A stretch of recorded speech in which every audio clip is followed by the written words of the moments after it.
ये जो है पर्व है। आप जब पर्व में आते हैं उसका मतलब परमेश्वर का वचन आपको गारंटी देता है कि ये शुद्ध होने का समय है। आप समझ रहे हैं? ये जो गुड फ्राइडे अगर ईस्टर आता है, अगर आप मिस कर जाते हैं, अगर आप मिस कर जाते हैं, ये आपका समस्या है। पर तो बाइबल क्या बोलता है, लोग क्या बोलता है, देहात से देहाती को भी मालूम है, गांव वाला को भी मालूम है।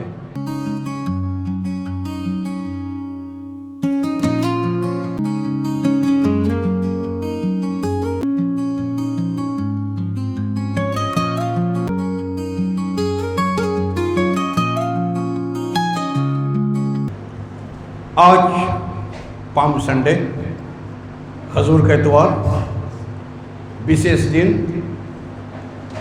तैयारी का दिन, गुड फ्राइडे के लिए तैयारी का दिन, परमेश्वर का महान योजना पूरा होने का समय, मनुष्य जाति का साल्वेशन या उद्धार का समय नजदीक आने का दिन। और ये जो हम पाते हैं, यह जकरिया नबी की पुस्तक उसका 9 अध्याय के 9 पद। क्योंकि जो है जब ये पाम संडे की हम बात करते हैं या खजूर इतवार की जब बात कर रहे हैं, उसका मतलब जो है कि जब यीशु उस गधी के बच्चे पर बैठा और लोग जो है रास्ते में कपड़ा बिछाया और खजूर के डाली को हिला हिला करके होशन्ना होशन्ना जो दाऊद के नाम से आता है, अर्थात जो है यीशु मसीह के समय के लोग जो है रोड में निकल कर, रास्ते में निकल के प्रभु का होशन्ना, उसकी महिमा, उसकी जय जयकार कर रहा है। यह जो है हम कह सकते हैं कि ये राजा है, ये घोषणा कर रहा है। परंतु जो है ये सचमुच में राजा है, ये हम पाते हैं ये जकरिया नबी के द्वारा जो लिखा गया है। ये जकरिया नबी उसका 9 अध्याय के 9 पद, जहां पर हम पाते हैं, हे सिय्योन बहुत ही मगन हो, हे यरूशलेम जय जयकार कर, क्योंकि तेरा राजा तेरे पास आएगा। आया नहीं? हम पाते हैं लोग उस दिन जो है उसकी जय जयकार कर रहा है, होसन्ना कर रहा, पर जकरिया बोलता वो तेरा राजा है। अभी तक जो है तुम यीशु को रोड में रास्ते में चलते फिरते देखा, अभी जो है तुम लोग रोड में रास्ते में जो है लोगों के घर के बीच में जाते देखा, अभी जो है तुम लोग जो है कोई रोगी के घर में जाते देखा, रोग कर चंगा करते हुए देखा, भीड़ के बीच में तुम यीशु को देखा, लोगों ने उसको मारने के लिए, पीटने के लिए अपशब्द कहा, ये तुम लोग देखा, परंतु तुमको मालूम नहीं था जो यीशु जो है तुम्हारे बीच में घूम रहा था, ये तुम्हारा जैसा पब्लिक नहीं था, तुम्हारा जैसा लोग नहीं था। वचन के अनुसार ये जकरिया नबी 9 अध्याय के 9 पद के अनुसार हम पाते हैं तेरा राजा था वो जो है तेरा राजा तेरे ही बीच में घूम रहा था और तुमको पता ही नहीं चला। जबकि हम पाते हैं शास्त्र जकरिया नबी का पुस्तक उनके हाथ में था, उन लोगों के हाथ में था, परंतु उनको पता ही नहीं था कि उनका राजा उनके बीच में घूम रहा है। तो क्या बोल रहा है कि तुम जय जयकार करो। आज भी जो है हम लोग सवेरे से जो है बहुत सारे गीतों को गाएं, जय जयकार वाला गीत को गाएं, और ये इसलिए गाए हैं ताकि हम भी उस भीड़ में शामिल हो गए हैं जो 2000 साल पहले वो भीड़ जो है यीशु की जय जयकार कर रहा था, यीशु के गौरव कर रहा था, यीशु की महिमा कर रहा था।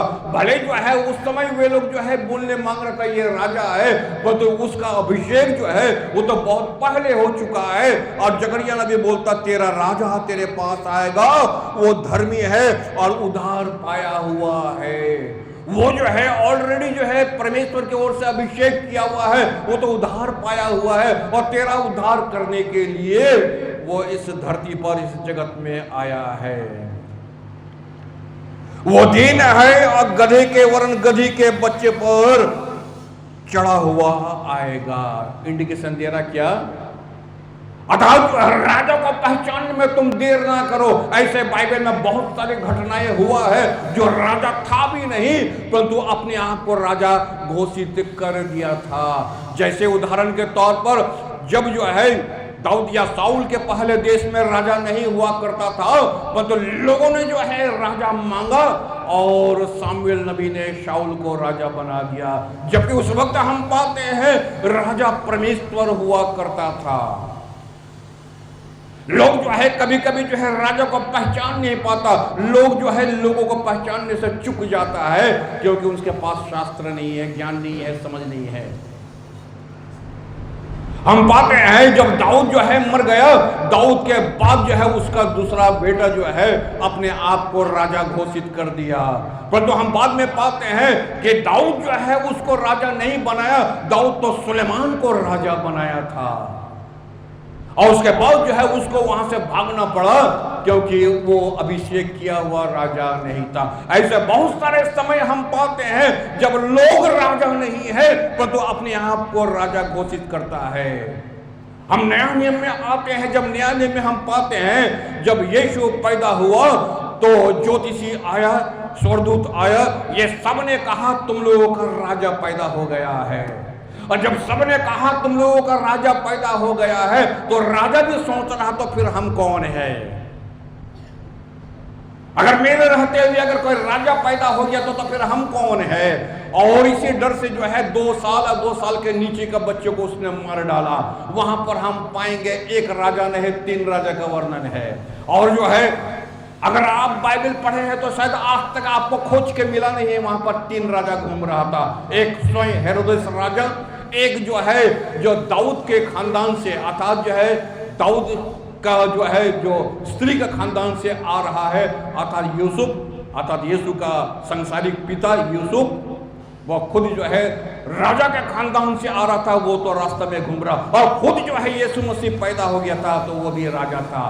3 राजा, मतलब एक राजा जो है वो गद्दी में बैठा हुआ है अर्थात हेरोदेस राजा, और एक राजा जो है पूरे संसार का राजा, वो तो जो है उसको पहचान पा रहा कब, जब वो क्रूस पर है, ये यहूदियों का राजा, जबकि वो तो 33.5 साल पहले पैदा हो गया।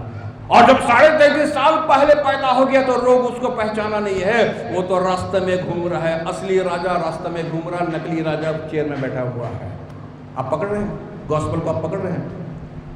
जो यूसुफ जो था, जो दाऊद का वंशज का था, वो तो जो है गधा को बच्चा को बैठ करके जो है और अपने पत्नी को लेकर के अब वो तो मिस्र देश की ओर राजा, जिसको देश में रहना चाहिए था, जिस राजा को अर्थात यूसुफ को देश में रहना चाहिए था क्योंकि खानदान का तो वही राजा है, दाऊद का खानदान का तो वही राजा है, परंतु वो तो बाहर चला गया, यरूशलेम को छोड़ करके, बैतलहम को छोड़ के बाहर चला गया। और जो नकली राजा है वो चेयर में बैठा हुआ है।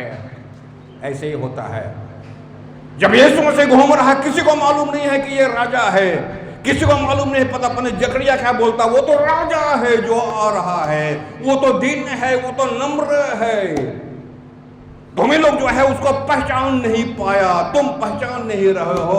वो तो जकरिया तो तुमको पहले से ही अलर्ट कर दिया था कि एक्चुअली में राजा कौन है। भीड़ के बीच में आपको एकदम नहीं पता चलेगा कौन असली है कौन नकली है, कौन जो है फेक है और कौन जो है असली, आपको एकदम ही नहीं पता चलेगा जब तक जो है अगर आप शास्त्र का अध्ययन नहीं करते हैं, अगर आप वचन का अध्ययन नहीं करते हैं, आपको कभी नहीं पता चलेगा। असली बाहर रह जाता है, नकली जो है बैठ जाता है। यहाँ पर क्या बोलते हैं, जब यीशु मसीह गधे पर बैठ के आ रहा तो यहाँ पर तो इंडिकेशन तो पहले ही कर दिया था जकरिया नबी में कि वो तो गधे के बच्चे पर बैठ के आ रहा है और वही तेरा राजा है।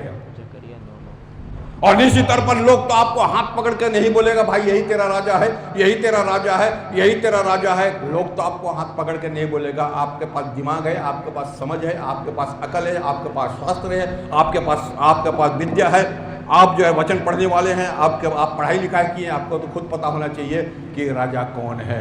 और जो है पाम संडे जो है यहाँ पर डिक्लेरेशन हो रहा है, यहाँ पर जो घोषणा हो रहा है कि तेरा राजा जो है वो आ गया है। और इसलिए जो है रास्ते में जो है लोग कपड़े बिछाया है। मान किसका किया जाएगा, इज्जत किसका किया जाएगा, सम्मान किसका किया जाएगा? आप ही जो है डिसाइड करो किसका सम्मान किया जाएगा। अगर जो है सम्मान के योग्य है, अगर आप उसको सम्मान नहीं करता, उसका सम्मान में क्या फर्क पड़ता है?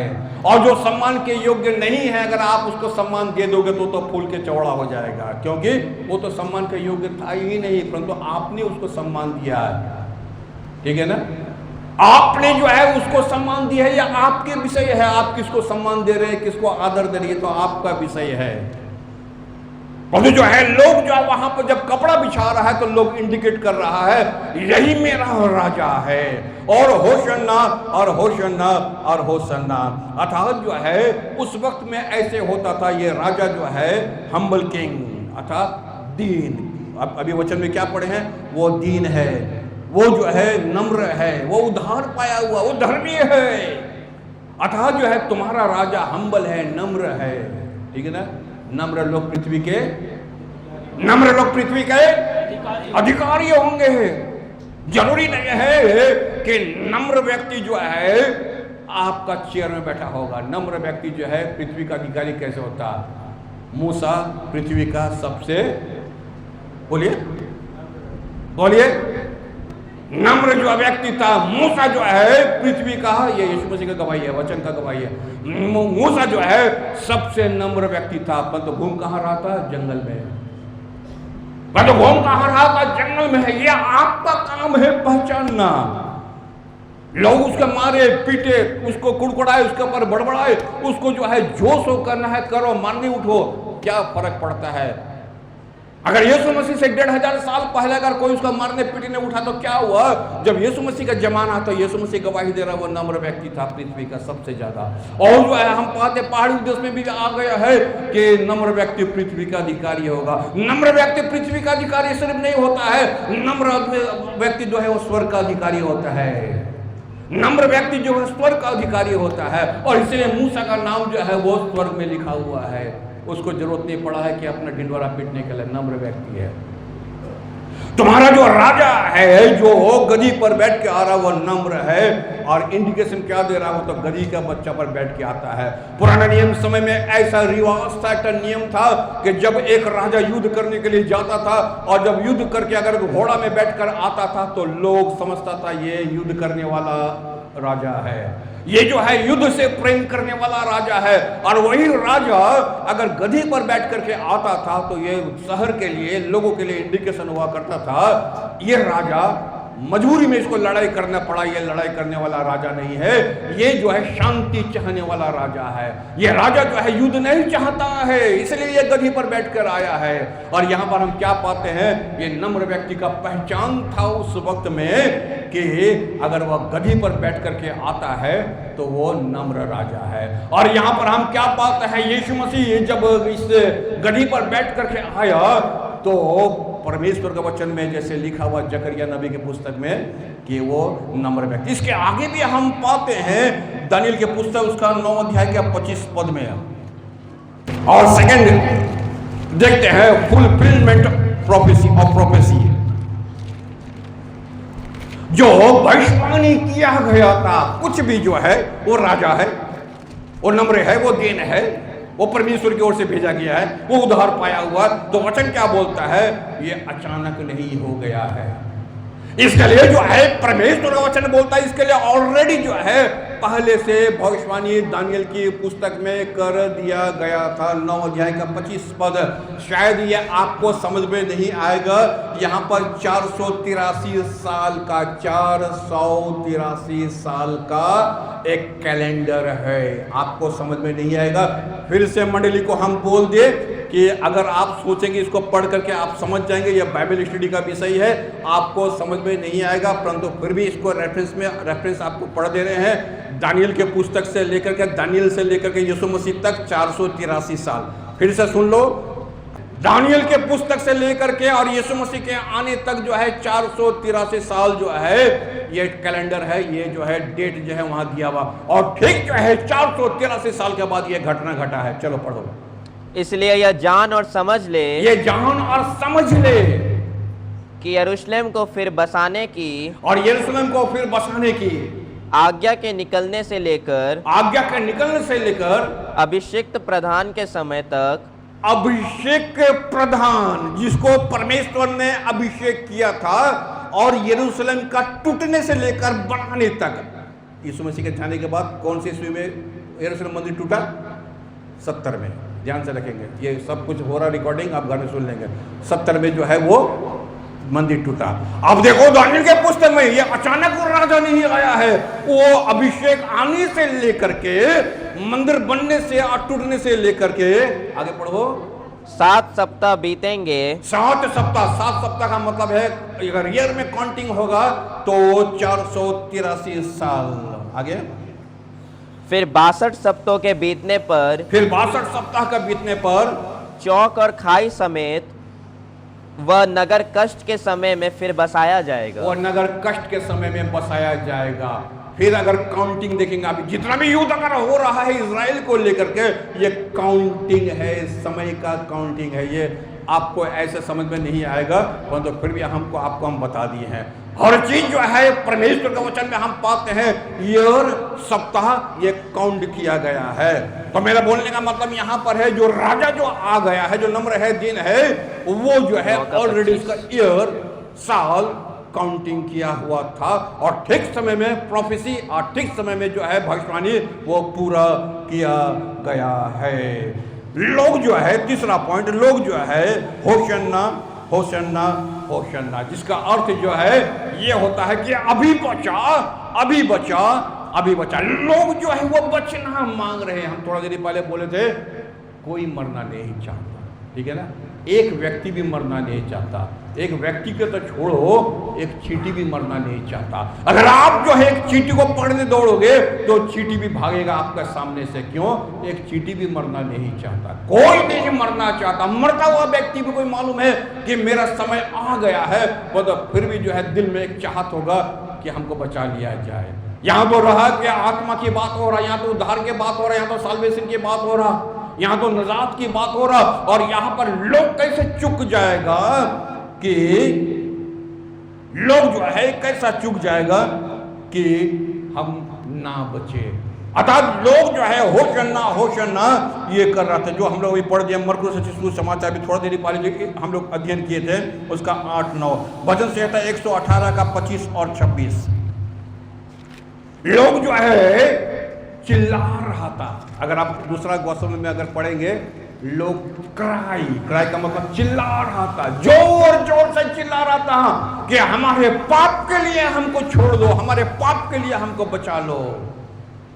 एक व्यक्ति को जब मौत की सजा हो जाता चिल्लाता है, चिहाड़ता है, हमको जो है बचा लो, हमको बचा लो। यहाँ पर लोग जो है उद्धार के लिए चिल्ला रहा है। भजन संहिता 118 25 पद और 26 पद। हे यहोवा विनती सुन, हे यहोवा विनती सुन, उद्धार कर, उद्धार कर। एक ही चीज, होशन्ना होशन्ना, अभी बचा, अभी बचा। आप वाच करें, आप सुन रहे सब कोई? Hallelujah hallelujah hallelujah. निश्चित तौर पर आप सुन रहे हैं। देखिए एक चीज है, एक ही सेम चीज है, होशन्ना होशन्ना, अभी बचा, अभी बचा।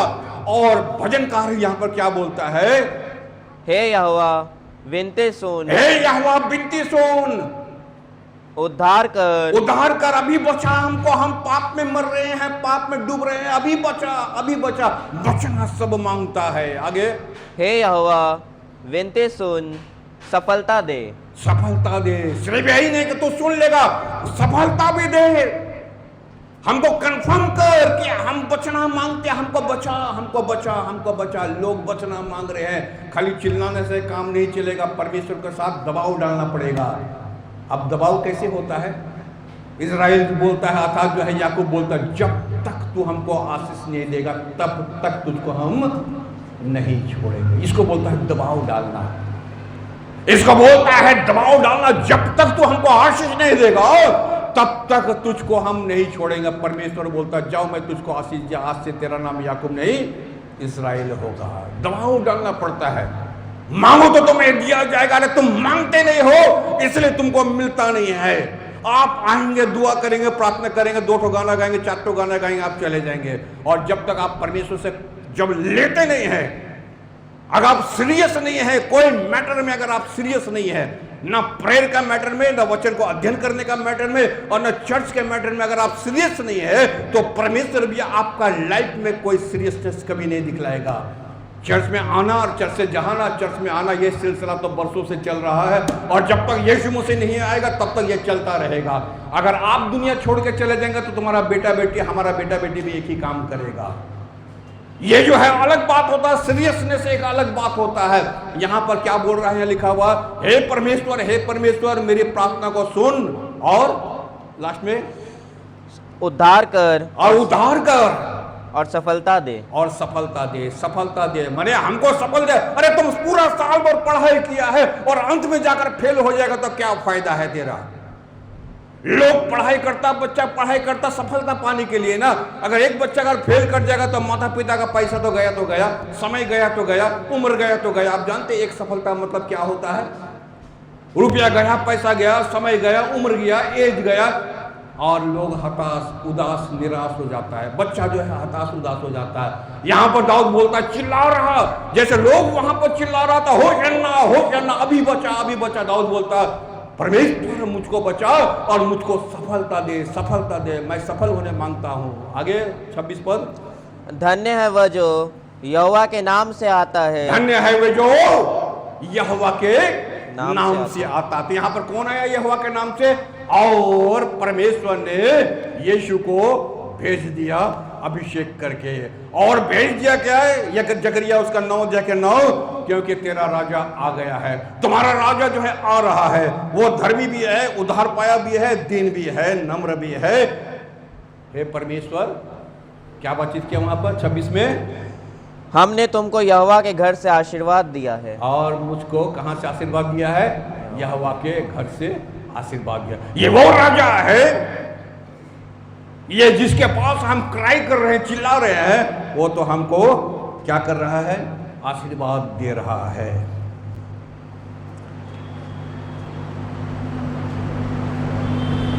चौथा पॉइंट, फ्रिकल माइंड, चंचल दिमाग, अर्थात fickle human praise and changing human nature.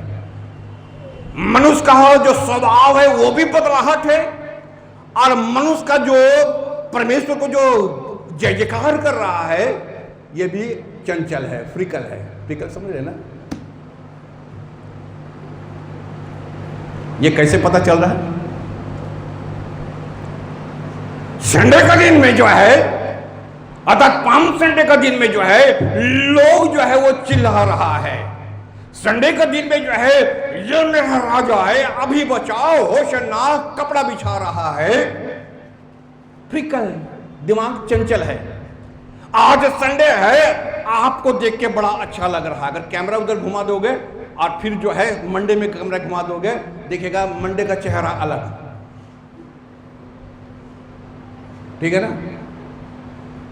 मंगलवार का अगर कैमरा घुमा दो, मंगलवार का चेहरा अलग, आज का चेहरा अलग। अगर गाना होगा थोड़ा कैमरा घुमा देना है। देख, लोग आत्मिकता में गा रहा है, आत्मिकता में जो है प्रभु का महिमा कर रहा है, प्रभु का गहरा कर, उसके बाद जो है फ्रिकल माइंड। ये फ्रिकल क्यों आया है? फ्रिकल दिमाग और ह्यूमन नेचर। संडे का दिन में जो है लोग जो है कपड़ा बिछा रहा है, रोड में प्रोसेशन कर रहा है, रोड में निकला हुआ है, रास्ता में निकला हुआ है। लोग और सदुकी फरीसी बोल रहा है, अगर ये चुप रहेगा, यीशु बोल रहा है, अगर ये चुप रहेगा तो पत्थर चिल्ला उठेंगे। सदुकी फरीसी बोल रहे हैं, इन लोगों को चुप रहने के लिए बोल रहा। ये लोग 4 दिन और ठहर जा, ये लोग खुद ही चुप हो जाएगा। कैसे?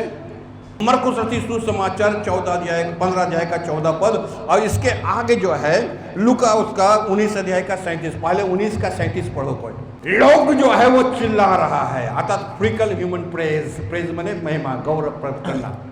निकट आते हुए जब वह जैतून पहाड़ की ढलान पर पहुंचा, जब यीशु जैतून पहाड़ के ढलान के पास पहुंचा, तो चेलों की सारी मंडली, अर्थात पूरा ग्रुप लोग, उन सब सामर्थ के कामों के कारण जो, और यीशु के सामर्थ के कामों के कारण जो उन्होंने देखे थे, और जो देखा था, है ना? यीशु जो है 3.5 साल सामर्थ का काम किया, अंधों को आंख दिया, लंगड़ों को पैर दिया, कोड़ियों को सुदिया, मुर्दों को जलाया, हजारों को खिलाया, 5,000 कभी 3,000। और सामर्थ्य के काम लोग गवाही दे रहा। कौन दिन? पाम संडे का दिन। और तुम्हारे सामर्थ्य के काम के कारण लोग जो है क्या बोल रहा? आनंदित होकर बड़े शब्द से परमेश्वर की परमेश्वर का स्तुति करने लगे। अरे बाप रे बाप, कितना बड़ा स्तुति वाला आ गया। अभी थोड़ी देर में पता चलेगा। ध्यान से सुन रहा सब कोई? लोग जो है जानता ये राजा है, लोग देखा यीशु को, लोग अद्भुत काम करते देखा, लोग आनंदित है आज का दिन, लोग खुश है आज का दिन। अब वचन बोल रहा है कि ये सब काम को देख करके भीड़ जो है, भीड़ का मंडली लिखा हुआ वहां पर, मंडली माने ग्रुप, बड़े आनंदित होके, बड़े खुश होकर के परमेश्वर का क्या कर रहा है? प्रेज कर रहा है, स्तुति कर रहा है, बढ़ाई कर रहा है, प्रशंसा कर रहा है। इस संडे से लेकर आने वाला संडे 7 दिन है। यहाँ 7 दिन का कोई जरूरत नहीं है, सिर्फ सोमवार, मंगल, बुध, बृहस्पतिवार। नाटक चेंज, ठीक है ना? निकाल दो मरकुस 15:14। पिलातुस ने उनसे कहा, क्यों इसने क्या बुराई की है? पिलातुस ने कहा, क्या इसने बुराई की है? परंतु वे और भी चिल्लाए, उसे क्रूस पर चढ़ा दो। उसे क्रूस पर चढ़ा। कैसे लग रहा आपको? यही पब्लिक है जो 4 दिन पहले बोल रहा है कि हमने उसका अद्भुत काम देखा है। ये पब्लिक 4 दिन पहले बोला ये तो अद्भुत काम करने वाला, हम लोग बड़ा खुश है, हम लोग बड़ा आनंदित है, और आनंदित होकर उसका जय जयकार कर रहे हैं और उसकी महिमा कर रहे हैं। आफ्टर ओनली 4 डेज, सिर्फ 4 दिन के बाद पब्लिक चेंज। सुलेमान क्या सोचता है? 45 साल के बाद तेरे का प्रेज करेगा, सब तैयार है, हम खाली मौका आने दो, कान पड़ के गेट से बाहर करेगा हमको, ये हमको मालूम है। क्लियर हो रहे? 4 दिन में अब जब पब्लिक चेंज हो जाता है, ठीक है ना? एक व्यक्ति एक होटल में गया और वेटर को बोला, तुम्हारे पास कोई पुराने जमाने का पुराना समय अगर है, तुम्हारे पास अगर कोई पुराना समय है तो हमको एक प्लेट में दे दे। पुराना समय ना आपका 20 साल 25 साल पहले जो आपका समय कटा है वापस आएगा। वेटर ने कहा, बस अभी भी खत्म हो गया पुराना याददाश्त, अभी मेरे पास गरम गरम पछतावा है, अगर लेना मांगता तो ले लो। पछतावा समझ रहे ना? तौबा, ठीक है ना? वो समय तो निकल गया तेरा।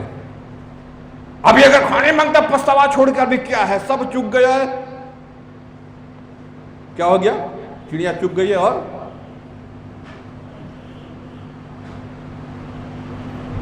4 दिन, सिर्फ ओनली 4 डेज हुआ, और ये 4 दिन में जो है लोग जो है यीशु को भूल गया, उसके काम को भूल गया। जो लोग चंगा भी हुआ वो भी भूल गया, जो लोग मुर्दा दिया वो भी भूल गया, जिसके साथ खाना खाया वो भी भूल गया। ये इंसान का फितरत है, यही जो है इंसान का फितरत है। हर आदमी जो है वो याद नहीं करता। और यही पब्लिक क्या बोलता है? मरकुस उसका 15 अध्याय के 14 पद में, और लोगों ने चिल्ला चिल्ला करके कहा, अर्थात ऊंचे स्वर से कहा, इसे क्रूस पर चढ़ा, इसे क्रूस पर चढ़ा।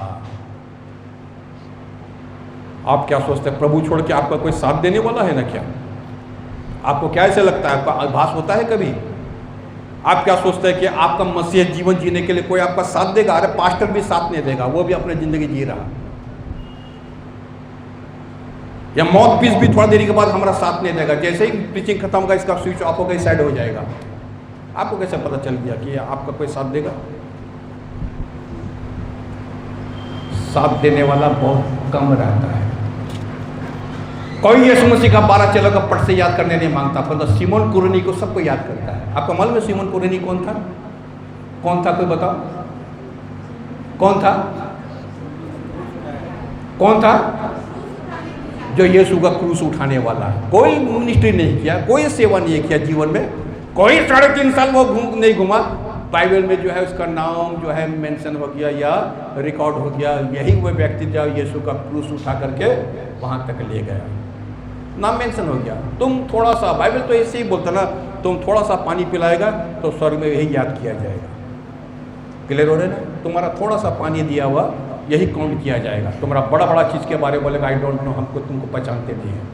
बहुत चीज जो है हमको जानना पड़ता है। जब आप परमेश्वर का काम करते हैं तो ये यीशु को मालूम है मेरा काम जो परमेश्वर ने हमको दिया वो हमको पूरा करना है, तुम्हारा काम तुम समझो। मैं तो राजा हूं, मैं तो दीन हूं, ये तो मुझको मालूम है, मैं उद्धार पाया हूं, मैं उद्धार देने के लिए आई तो मुझको मालूम है, मतलब तुम लोग मेरे साथ क्या करोगे ये भी जो है मुझको पता है।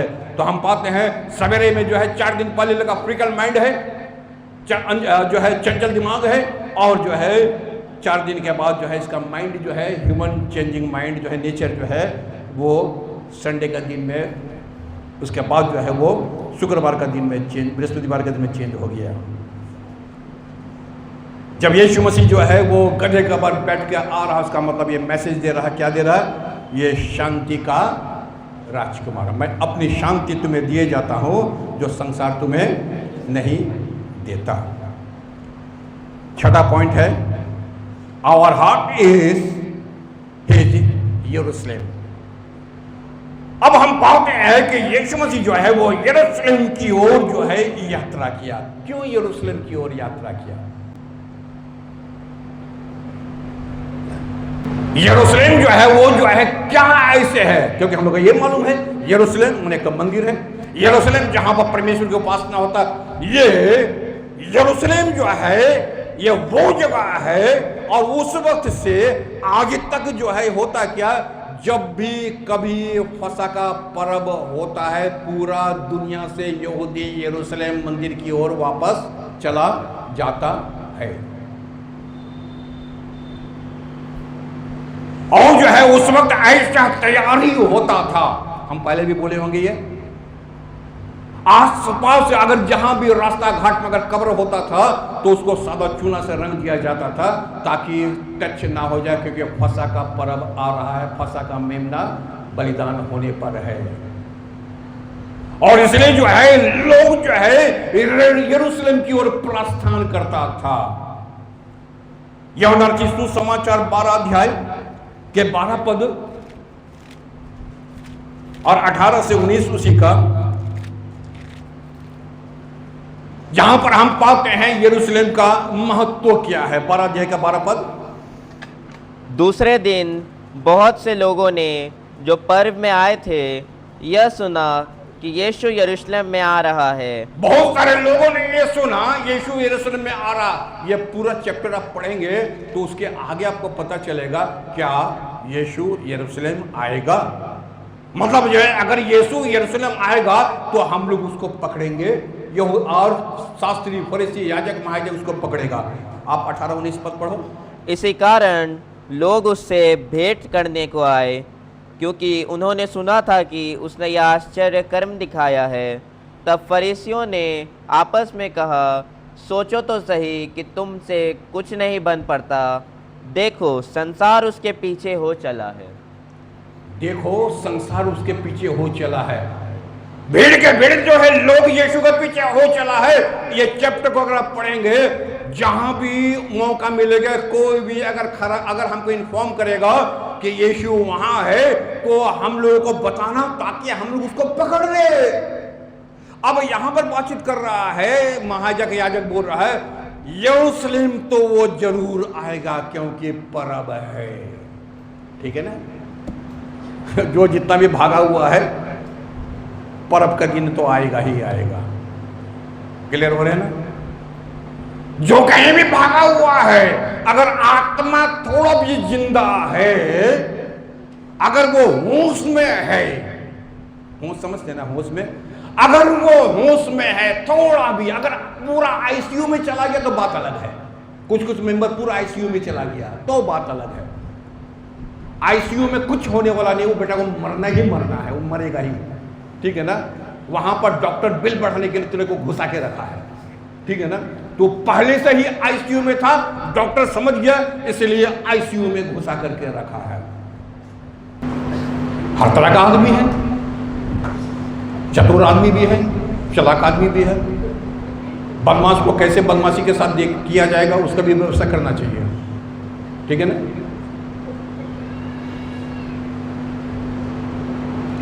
यीशु यरूशलेम में जरूर आएगा, और आप पूरा चैप्टर पढ़ के देखेंगे तो ये जो है लोग भेज दिया, खबर भेज दिया है, याजक का महायाजक खबर भेज दिया है कि देखो। तो वहां पर जो अभी पढ़े वहां क्या लिखा हुआ, क्वेश्चन मार्क। आपका बाइबल में वहां पर क्वेश्चन मार्क देखेंगे 18-19 में देखो तो कहीं क्वेश्चन मार्क लगा हुआ है कि नहीं, क्या वो आएगा? क्वेश्चन मार्क है, आएगा जरूर। और वो इसलिए आएगा क्योंकि परम है। और परम में क्यों आता है? यूहन्ना रचित सुसमाचार उसका 11 अध्याय का 55 पद, यूहन्ना रचित सुसमाचार 11 अध्याय का 55 पद, यरूशलेम में क्यों आएगा। और यहां पर कुछ देर पहले हम लोग जो है मरकुस 11 पढ़े थे क्या, और यीशु यरूशलेम की ओर, अभी थोड़ी देर पहले बाइबल पढ़े थे ना, और यीशु यरूशलेम की ओर जो है वो जा रहा, और वहां पर देख करके उसने रोया, वो बाद में पढ़ेंगे। और यूहन्ना 11 का 55 में सुने ध्यान से क्या लिखा हुआ है। यहूदियों का फसह पर्व निकट था, और यहूदियों का फसह पर्व निकट था, और बहुत से लोग ध्यान दे, फसह से पहले देहात से यरूशलेम को गए। देहात से, गांव से भी यरूशलेम में आ रहा, शहर का लोग तो है, देहात से गांव से लोग भी आ रहा। कहां आ रहा? फसह का पर्व है और यरूशलेम में आ रहा। क्यों आ रहा भाई? कि अपने आप को शुद्ध करे, अपने आप को शुद्ध करे। कांग्रेगेशन बोले क्या करे? शुद्ध करे। ये जो है पर्व है। आप जब पर्व में आते हैं उसका मतलब परमेश्वर का वचन आपको गारंटी देता है कि ये शुद्ध होने का समय है। आप समझ रहे हैं? ये जो गुड फ्राइडे अगर ईस्टर आता है, अगर आप मिस कर जाते हैं, ये आपका समस्या है। पर तो बाइबल क्या बोलता है, लोग क्या बोलता है, देहाती को भी मालूम है, गांव वाला को भी मालूम है, शहर वाला को तो मालूम है ये तो मंदिर है, उनको भी मालूम है। अगर हम आज अगर चर्च ना जाए, आज अगर यरूशलेम ना जाए, आज अगर मंदिर ना जाए, तो फिर हम शुद्ध कैसे होंगे? ठीक है ना। हम पाक कैसे होंगे, हम पवित्र कैसे होंगे? हम तो पाक और पवित्र से वंचित हो जाएंगे। और जब तक हम फसह के पर्व में ना जाए तो हम शुद्ध नहीं हो सकते हैं। यहां पर शुद्धिकरण होता है, ठीक है ना। जब आप मंडली में आते हैं तो आप समझ ले आज का दिन आपका शुद्धिकरण हुआ है। और जब आप गुड फ्राइडे में आएंगे अर्थात फसह के दिन में आएंगे तो बाइबल इसका 11 का 55 का अंडरलाइन कर दे। आप जब आएंगे तो पता चल जाएगा आपको आज का दिन शुद्ध होने वाला है। गुड फ्राइडे आपका शुद्ध होने का समय है। बाइबल की बात है, ये वचन की बात है कि ये पर्व में जब आएंगे, चाहे वो ईस्टर हो, चाहे गुड फ्राइडे हो, चाहे क्रिसमस हो, एक यरूशलेम मंदिर में जब घुसते हैं उसका मतलब होता है ये टाइम है, ये शुद्धिकरण का समय है। और इसमें गांव के लोग भी जानता है, देहात के लोग भी जानता है, और इसलिए याजक महायाजक भी जानता, क्या जानता है। और वहां पर पूछ रहा यीशु क्या आज आएगा? क्या लग रहा है यीशु आएगा? आप पूरा चैप्टर घर में पढ़ेंगे यूहन्ना 12 अध्याय का। जब वहां पर पढ़ेंगे तो आपको पता चल जाएगा, इतना चिटिंगबाज, इतना क्रूकड, ठीक है ना। भले यीशु को खोज के मिले या ना मिले, परंतु जो है पर्व का दिन तो वो जरूर मिलेगा यरूशलेम में, ठीक है ना। पर्व का दिन में नहीं छिप सकता, वो आएगा ही आएगा। फसह का पर्व है, गुड फ्राइडे है, मूसा की व्यवस्था है। ऐसे भी पालन नहीं करेगा तो लोग लकिया देगा तुमको, पीट देगा तुमको, आउटसाइड कर देगा, बाहर कर देगा। अब वैसे भी जो है हमारा तो यरूशलेम मंदिर से लगाव भी है, ठीक है ना। हमारा बाप दादा तो यही सिखा के गया है कि ये तो वो पर्व है, यहाँ तो सब काम छोड़ के आ जाना पड़ेगा। क्या यीशु यरूशलेम आएगा? आएगा। अब प्रमाण क्या है? मरकुस सुसमाचार 11 अध्याय का 1 पद। जब वे यरूशलेम के निकट जैतून पहाड़ पर बैतफगे और बैतनिया के पास आए तो उसने अपने चेलों में से 2 को यह कहकर भेजा। हाँ, यह कह करके भेजा। अब बाद में क्या पाते हैं, जब वो यहाँ पर है यरूशलेम की यात्रा, और दूसरा जो है हम क्या पाते हैं कि वो मंदिर को देखकर, कौन सा मंदिर, यरूशलेम का मंदिर, और जब वह मंदिर में आ गया तो यरूशलेम के मंदिर को देख करके रोया। क्यों रोया? क्योंकि वहां पर उपासना की जगह में बिजनेस हो रहा था। 7वां पॉइंट, 7वां, journey to the cross, Yuhanna 12 अध्याय का 27। ये जो यरूशलेम में प्रवेश किया, उसका मतलब जो है, उसका जर्नी जो है, उसका जो है यात्रा जो है, वो क्रूस में जाके खत्म होगा। ये अंतिम यात्रा है, जैसे हम लोग बहुत बार सुने भी है, यरूशलेम की यात्रा माने यीशु का अंतिम यात्रा। पूरे 3.5 साल उधर विभिन्न जगह उसने गया और घूमा, सेवा किया, परमेश्वर का काम किया, परमेश्वर का राज्य का प्रचार किया, और यहां पर क्या, अब जो है वो क्रूस के नजदीक पहुंच गया। अंतिम यात्रा, journey to the cross, Yuhanna 12 अध्याय का 27 पद। अब मेरा जी व्याकुल है। अब यीशु बोल रहा है, यरूशलेम पहुंच गया, मेरा जी व्याकुल है, इसलिए अब मैं क्या करूं, क्या करूं? हे पिता, मुझे इस घड़ी से बचा। हे पिता, मुझे इस घड़ी से बचा। क्यों? क्योंकि मेरा मौत नजदीक आ गया है। मनुष्य है, इंसान होने के नाते अब जी घबराने शुरू कर गया, क्योंकि जितना यरूशलेम के नजदीक आ गया है, मंदिर में प्रवेश कर गया है, लोगों को बाहर निकाल दिया है। अब कुछ देरी के बाद जो उसका जो है जजमेंट होगा, और जजमेंट के बाद क्रूस होगा। मेरा जी घबरा रहा है। आप देख रहे हैं जर्नी यरूशलेम से, वहाँ से शुरू हुआ था, होसन्ना होसन्ना से 4 दिन पहले शुरू हुआ था। अब बोलता है मेरे जी घबरा रहा है, हे परमेश्वर मेरा जी घबरा रहा। क्या पूरा लिखा हुआ? नहीं, क्योंकि मैं इसी कारण इस घड़ी को पहुंचा हूं। मैं इसी कारण, वचन क्या बोलता है, यही कारण मैं मरने के लिए और क्रूस पर जान देने के लिए ही इस घड़ी में पहुंचा हूं, इस समय तक पहुंचा हूं, नहीं तो कौन हमको क्रूस पर चढ़ाए। और 32-33 पद, और मैं यदि पृथ्वी पर से ऊंचे पर चढ़ाया जाऊंगा, यदि मैं पृथ्वी पर से ऊंचे पर चढ़ाया जाऊंगा, तो सबको अपने पास खींचूंगा। अगर मेरा जर्नी कंप्लीट हो गया, मेरा क्रूसिफिकेशन हो गया, मनुष्य जाति के लिए अगर मैं मारा गया, तो मैं ऊपर पे चढ़ाई जाऊंगा, तो सबको अपनी ओर खींचूंगा। 33 पद, ऐसा कहकर उसने यह प्रकट कर दिया कि वह कैसे मृत्यु से मरेगा। और ऐसे कहा कि वो जर्नी कंप्लीट हो रहा, वह कैसा मृत्यु से मरेगा। और जो है वो पाम संडे से शुरू हुआ, और 4 दिन के बाद जो है उसका जर्नी खत्म हो रहा कि कैसे मृत्यु आता। गुड फ्राइडे, फसह का पर्व खत्म। क्लियर हो रहे? ये फसह का पर्व।